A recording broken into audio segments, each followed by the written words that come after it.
This is the theme of Setback and Misery, Buster's Haste, select frames. So then Buster goes into the general store to ask some questions. And there are all different types of paperbacks as well as videos and things like that. And I didn't notice it before, but if you look very closely, you see a black man with something, with a chain tied around his neck, and that's Roots. And it's interesting that that is on the video shelving, right? And I didn't notice it before. It wasn't until I took the screenshot, and I still didn't notice it. And then I went through my screenshots to think about what I would say on each of the frames, and I said, "Oh, is that Roots?" And that's essentially what we see with Paul, basically being handcuffed, not handcuffed, but chained to her room, chained to her life, chained to that writing studio, chained to misery. He's feeling chained to the misery writing business. He wants to get out of it. Remember, he says, "I didn't intend on it becoming my life." In the same way that slaves did not intend on living out the rest of their lives as slaves, right? That's why they started fighting. That's why they started sort of joining the Civil War and other acts after that kind of solidified their stance against slavery, against any type of Jim Crow, discrimination, systemic racism, etc. Right? And so what you see in this chained black man, and that's the actor LeVar Burton in Roots as a young man, is what you see, not identical, of course, right? But what Paul might feel like he is, you know. And a black man being chained and a white man being chained are really two different things. They're two different hierarchies. There are two different systems at play, economic, financial systems at play. But in some ways, white men and white people in general feel oppressed when they can't move about the way they want to be able to move about. Throughout this pandemic, people who did not want to wear masks, especially white people, said they felt oppressed. They even connected it to slavery. And all of us were, shaking our heads. We couldn't believe it, right? We were getting all upset and everything. And you had to wear the mask because the pandemic had hit so hard and people were dying, and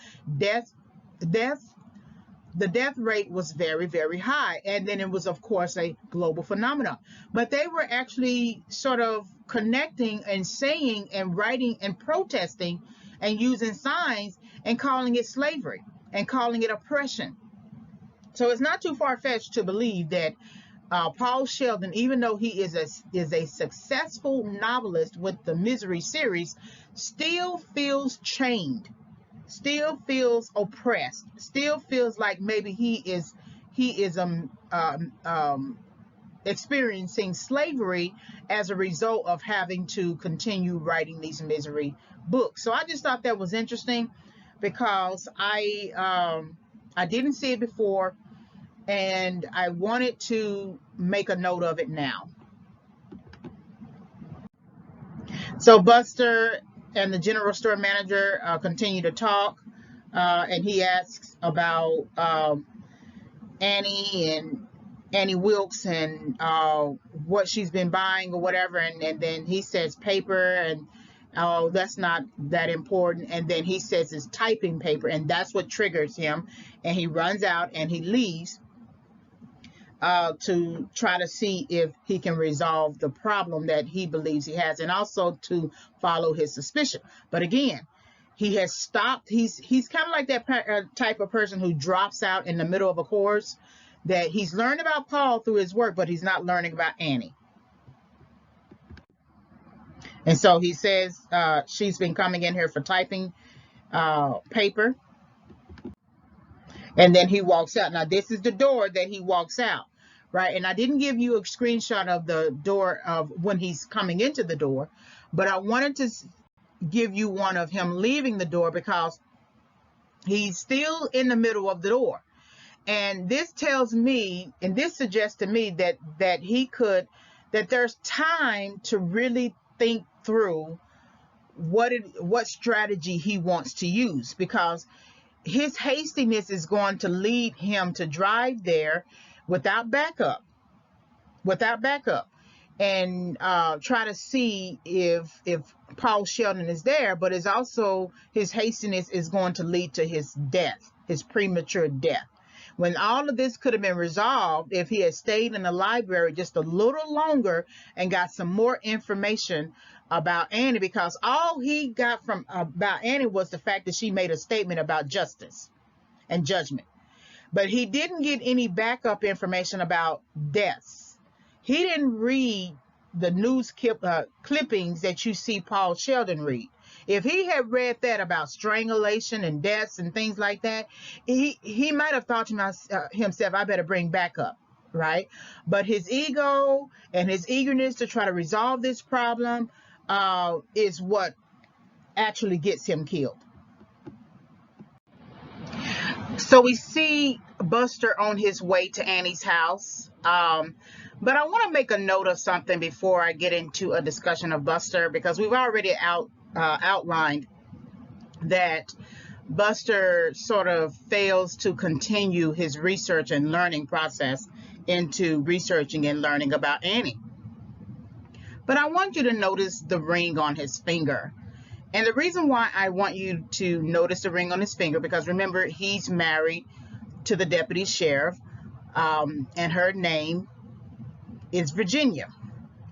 And the reason why I want to call attention to this is that when you are in setback, you have to think about yourself, think about the other person just as much as you have to think about yourself. And that the decisions you make while you are in setback affect not only you, but the people around you.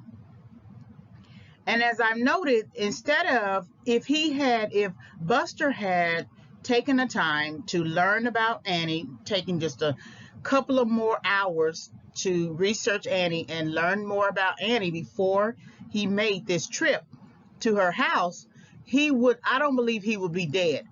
Because Annie can't kill all the backup, and so I believe had he just brought someone along, anyone. It could have been the general store manager. It could have been a lodge manager. He seems to be, familiar with them. It could have been his wife. His wife could have been a person that preoccupied Annie or something like that. But that ring on the finger, as a married man, you have to make decisions that are advantageous to not only you, but also to your wife, to your family. And so he makes this decision to ride out there alone, confirming a suspicion, but not understanding that he is about to die. So there is some determination in his eyes. You can see it. You can see it throughout his whole, whole disposition, from his hat to his jacket to his clothes, everything. But I feel again that his failure to continue learning is what actually got him killed.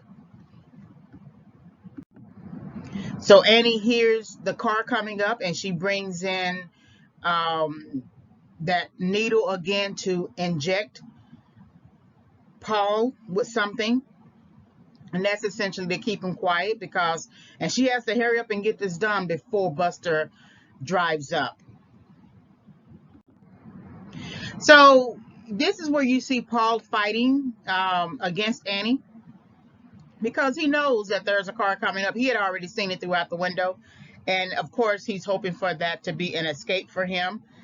But I feel like this is the first time he's really fought Annie. Out of the whole movie, I think this is the first time he's truly fought Annie.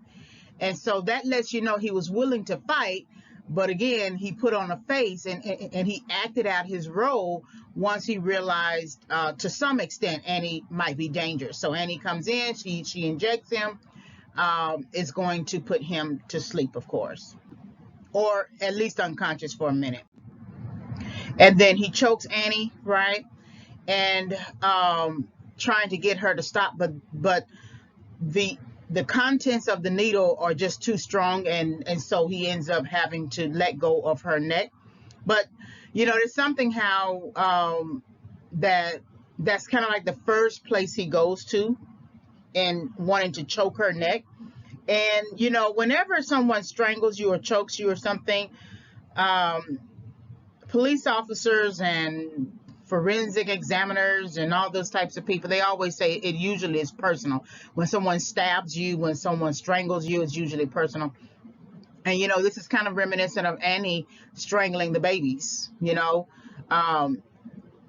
It reminds me of the scripture in the Bible, you reap what you sow. And so she's trying to she strangled babies, and now he's trying to strangle her.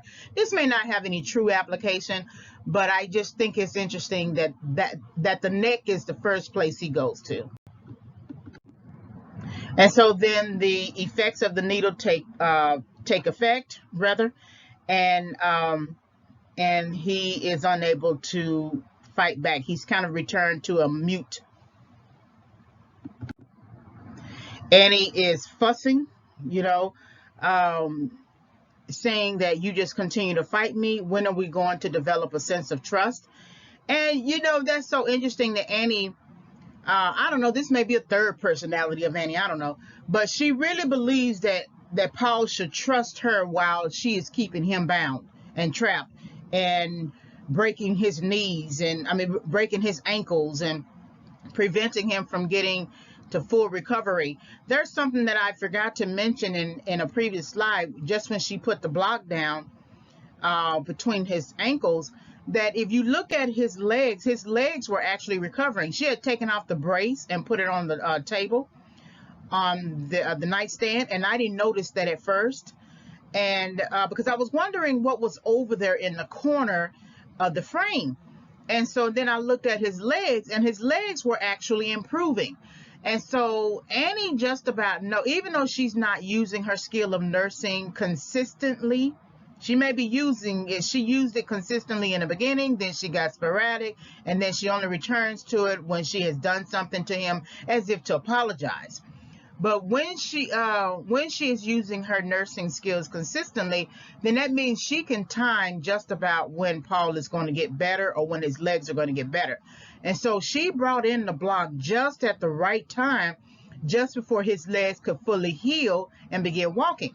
The problem is we don't know for certain how healed Paul's legs were, because he never got up to test them out, to walk about the room. And maybe he might have been on the road to that, and she decided to shut him down. But she had to assume that because he had been out of the room, that he might have been on his legs, walking on his legs, and that's why she chose the legs, the ankles per se, to sort of slow the process down. And every time she injects him with something, it's really to slow the process down. So we do know the difference between the red pills and what she has injected him with, that the red pills were not a real problem. They were not toxic. They were not an issue. This probably would put somebody to sleep or whatever. But we know whatever she has injected him with twice now, that's in the needle, is something that is of really grave concern. So she's talking about, when are we going to develop a sense of trust? And how can someone develop a sense of trust when you are keeping them bound and drugging them and trying to prevent them from leaving? So then she manages to get him down into the basement, laying down on the floor so she can answer the door, because Buster is on his way.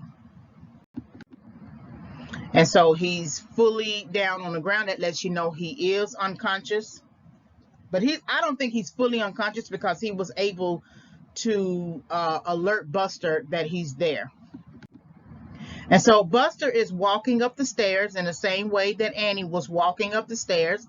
But when he walks up the stairs here, does not represent learning for him. If he walked up any previous stairs, there was a sense of learning, but this is not learning from him. In contrast to Annie, when she had to come back with the better paper for Paul, as she was walking up the stairs, that was her willingness to learn, even if she was mad about it and pouted about it and didn't really want to do it.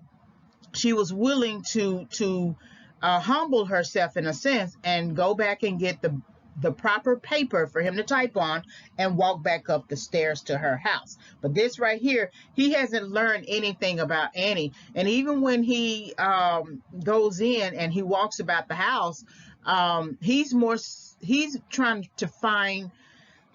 suspicious that Paul Sheldon is there, not necessarily still wanting to learn about Annie.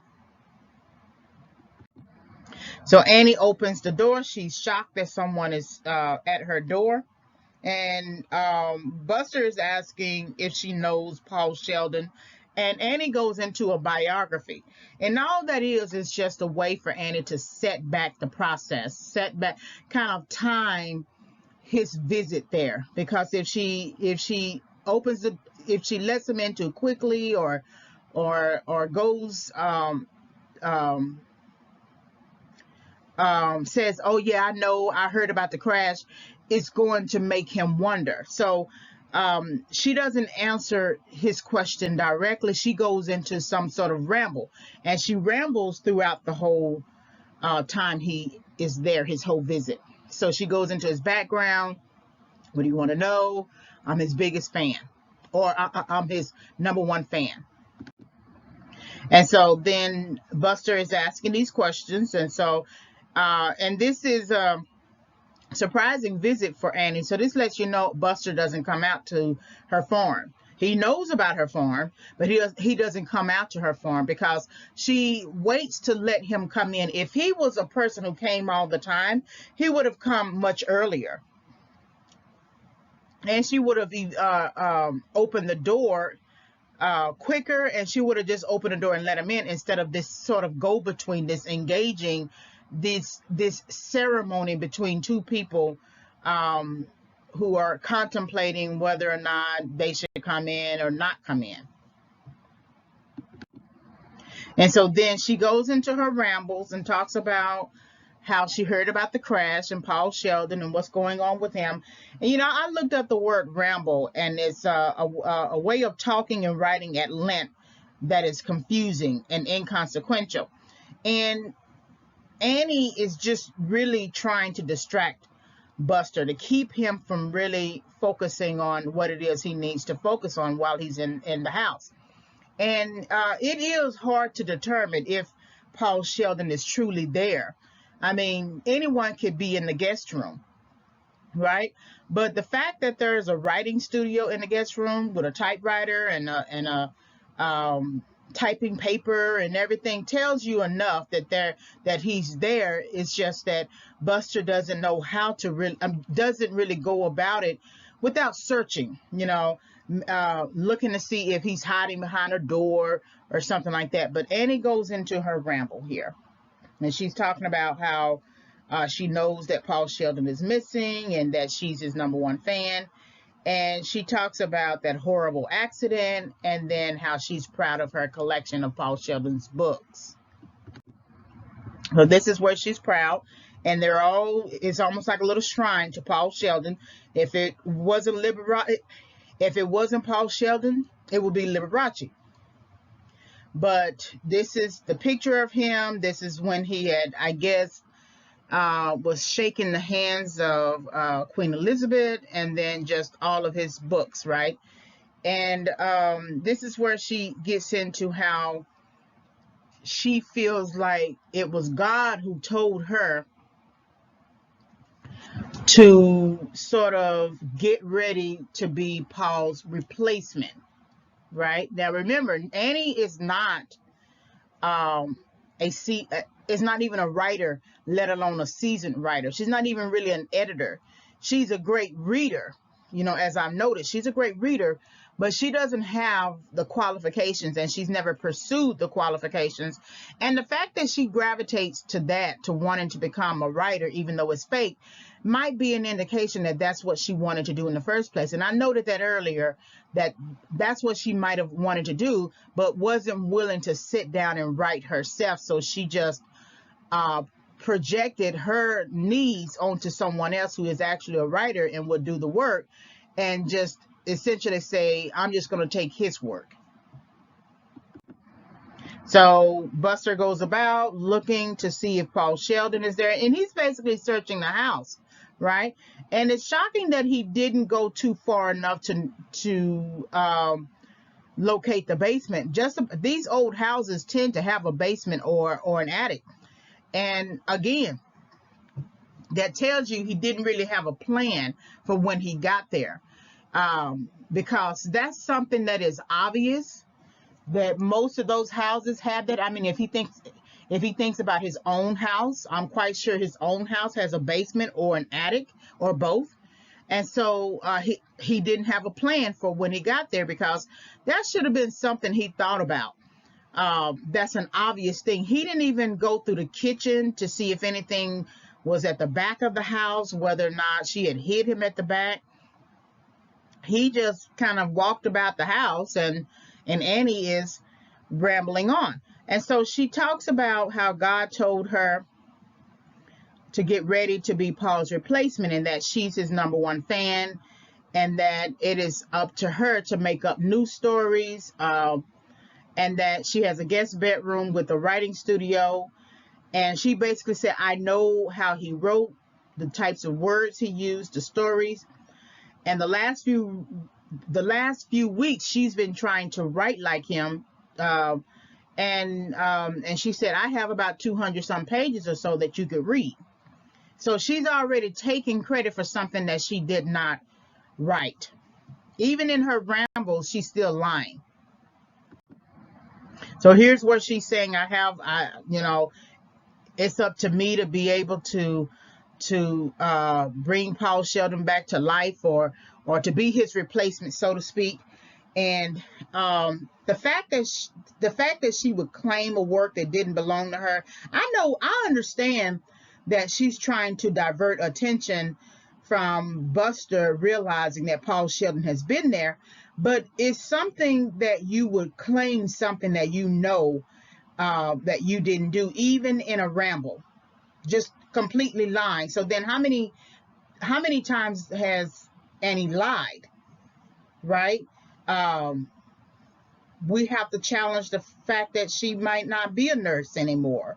We have to challenge a lot of things that Annie has represented to us, because remember, people show us their representative first before they show us themselves.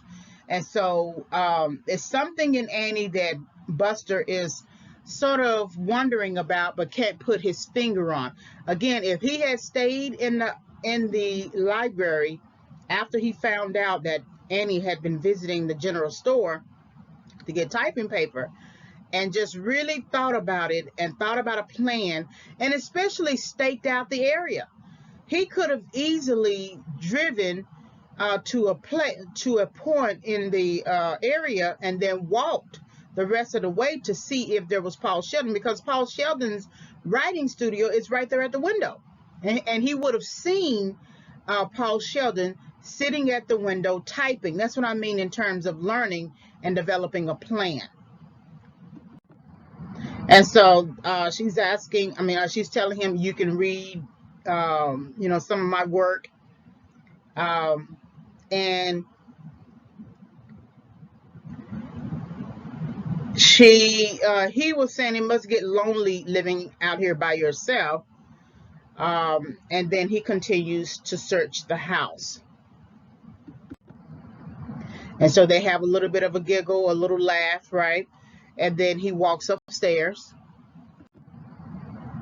And this always reminds me of Psycho. Anyone walking upstairs using this, and then the camera operator using this camera angle, always reminds me of Psycho, of the detective walking upstairs. And you always think that someone is going to come out of the room and sort of kill him. And honestly, it would have been Annie if Annie wasn't downstairs. And Annie is really downstairs. She's claiming that she's making him cocoa, and she is, and she's going to bring him a cup. But she's likely trying to find that rifle, right? Which is we don't know where it is. But I always think about this angle in terms of Psycho. And it's funny that he's visiting the house of a real life psycho, and he's not going to learn that until he's shot in the back. And then learning no longer exists once you're dead. And so Paul is moving about while lying down on the ground because she didn't really get a chance to inject all of the contents into his arm like she did before. And so he's waking up and moving about, and eventually he's going to topple this barbecue pit. And this is the same barbecue pit that Annie brought up to use for Paul to burn his book.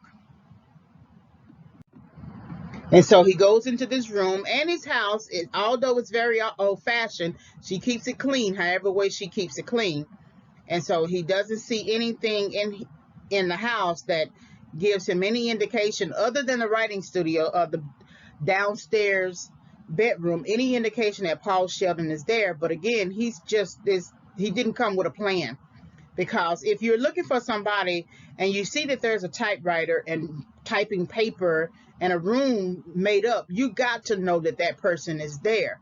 And he doesn't go, even Annie is really not preventing him here from going into the kitchen, from going to the back of the house. This is on him. And so Annie comes in, and we look at the back of Buster, and we can look at his background, right? If we think about his past, what is his past? How did he make it to this town to become sheriff? What were the steps, right? Where did he live before?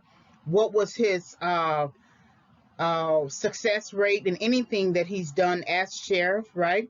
Because in some ways he's operating with a lack of knowledge. There's some willingness in him to do much more than what one person would do, but there's an unwillingness to see it all the way through at the same time. Is he a new sheriff? You almost have to wonder, because if you're going to search a house and basically act like you're trying to search the house, you should have searched the whole house. He didn't even go into the dining room where they had dinner, and again, he didn't go into the kitchen. And I believe if he had gone into the kitchen and come back out, he might have seen the basement door. And so here's the cocoa that she's offering him. And just before this, she did show an interesting face that revealed who she is as a character. But when she puts on that smile and she pulls her hair back and she looks like a homely type of person, just innocent and everything, it is striking and kind of unnerving, and it sends maybe a shiver up your spine, because this is the person who is giving me a drink, and she seems so nice, but I wouldn't dare drink that cocoa. I wouldn't dare drink that cocoa. I don't care what it is. And so and he says, I'm going to go on ahead and leave. And she said, yeah, but you didn't even taste your cocoa. And you almost have to wonder what's in that cocoa. If she's so preoccupied with giving him the cocoa to drink, because I would be more preoccupied with the idea of getting him out of there, not trying to get him to stay and drink cocoa. Because after all, she didn't put that much of the content of that needle in his arm. So it's definitely likely that Paul Sheldon is going to wake up. So then they walk down the stairs, and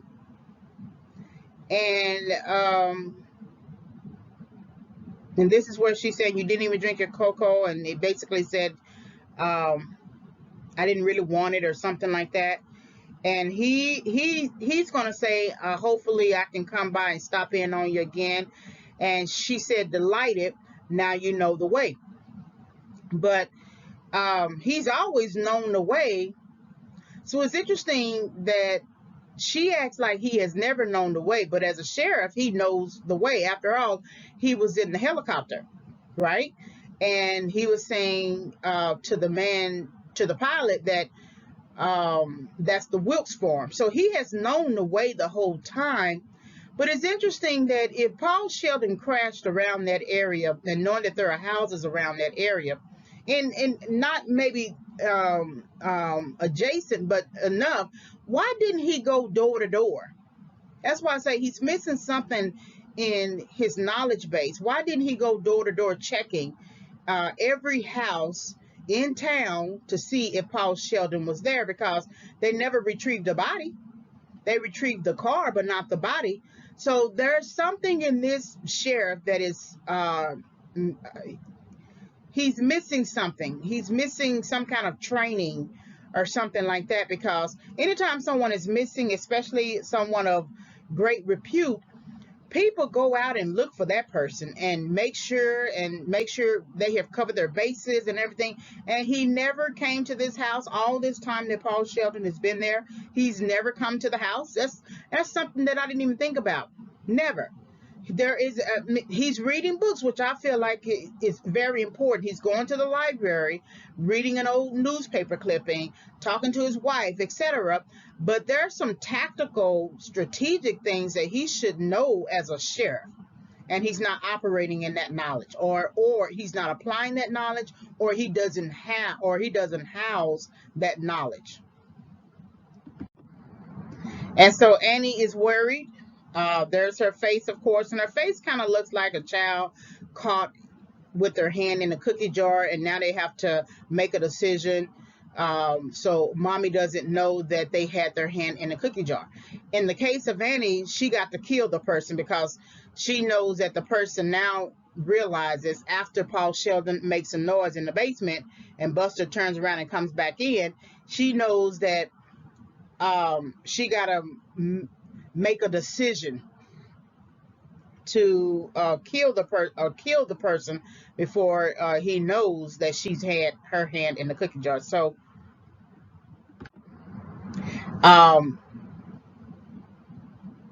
Buster hears sounds. He was on his way out, and then he hears sounds, and he's now in between the door, right?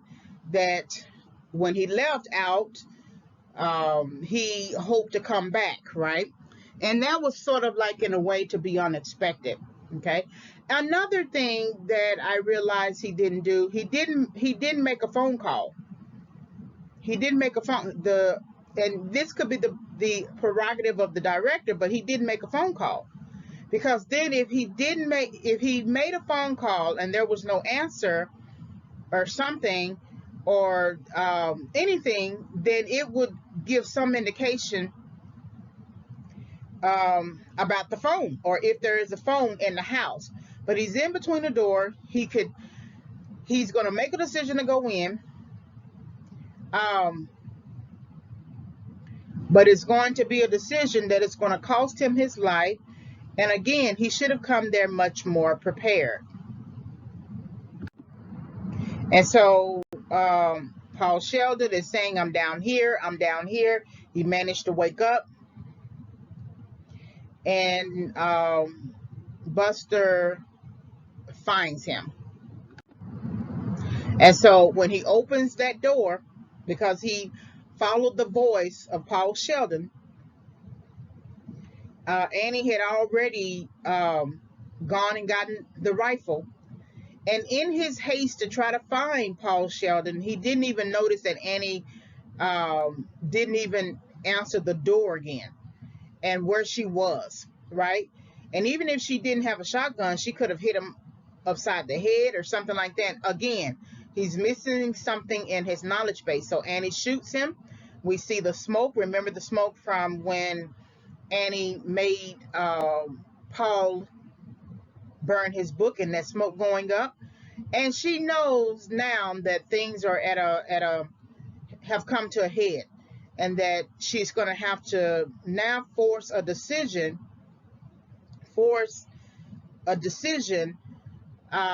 before the time. But then Paul is finally gets it. He finally understands what he must do. He must stall so that he can get the book written, and that'll give him an opportunity to then plot a better escape. So Paul is shocked. Now Annie has given him some kind of indication that she can use a gun. Well, no, that she has a gun, and that she may be willing to use it when she was depressed on that rainy day. But she didn't actually shoot. And even when she shoots Buster, I'm actually surprised. All this time, I've been thinking that Annie has just been bluffing, just to keep Paul, keep him writing the book to bring back Misery fully. But when she shoots Buster, I am so sort of disheartened by it, because you don't want Buster to die. You really don't want him to die. You want him to maybe detect that Annie is behind him, and then maybe take her into custody or something like that, and then help Paul Sheldon back up the stairs. But you don't really want him to die. He's Buster. He has a wife. He's the sheriff. The wife is the deputy sheriff. You know, you want them to stay together and still work on further cases if need be.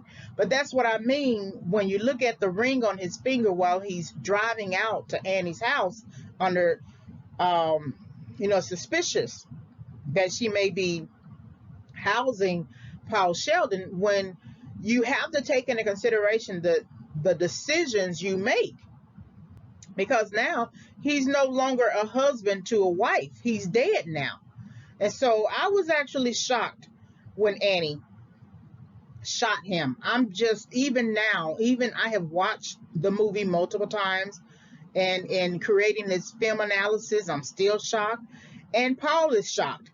And so maybe the shot to his back is what has woken him up for the first time, right? And she has basically eliminated any history that he has had in to the back of him. So it's just interesting. It is possible that you may never recover from a setback. A lot of times we think that when we are in setback, all we have to do X amount of things to get out of our setback. And a lot of times sometimes we never really get out of setback. We just survive wherever we are. And if you are in a survivor's mode, you are essentially still in setback. And a good indicator that you have overcome setback is when you are no longer surviving, but you have moved into thriving. Now that could take some time, that could take some years, depending upon how deeply rooted your issue is. If you have struggled with finances a great deal of your lifetime, and you get to your 40s and 50s and you begin to become, financially stable consistently, then that might be your time or whatever. It might have taken from the first time you worked and kept the job, but you never saved anything, or you did try to save something, but then you spent it, or then you gave it to somebody or whatever. And so a lot of that is bad decision making, but it's rooted in a belief system about the need to be of help to everybody else, the need to cover everybody else and not yourself. And once you understand that is just really a form of people pleasing, and that you are 100% responsible as an adult to cover yourself, and you begin to change your strategies for how you do whatever you're going to do with anybody else, but mainly taking care of yourself, then you are moving from a state of financial instability, especially mentally, into a state of financial stability psychologically. mentally, well, I can say maybe not mentally, but emotionally, when you give without really thinking. But psychologically, when you realize that you are a being that is responsible for yourself. But it is possible that you may never recover. That if you have turned yourself over into an ideology, a system of thinking, a standard way, habits for so many years, it's possible that you could die broke if we stay on the financial instability slash stability concept, right? Or example, that it's possible that you can die broke, right? What we see here with Buster, this is just an extreme version of not being able to recover, because it is possible that you may not recover from setback, and that death is the antithesis of overcoming setback, right? That once you die, you have died in your setback, right? Because it's likely because of the decision maker. And what I mean by death, I mean premature death. If you're dying and maybe you did overcome your setback and you moved into thriving, and then you basically died, okay, well, that's different, right? But I'm talking about those situations where there was something that you were supposed to learn. You struggled with learning it. Sometimes you learned it, sometimes you didn't. Sometimes you passed your life test, sometimes you didn't. And then you get to the end and you're still dying broke. It's something that you still missed along the way. If you see somebody homeless today, this is not to pass judgment, but if you see somebody homeless today, it's something that they missed. And they are in setback, and if they remain homeless and die homeless, then they are in perpetual setback. But they are living and surviving in setback.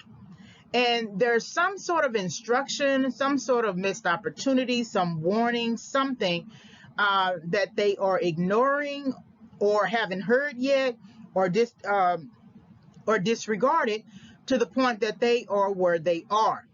And some people are willing to move out of it, and then there are some people who are willing to stay.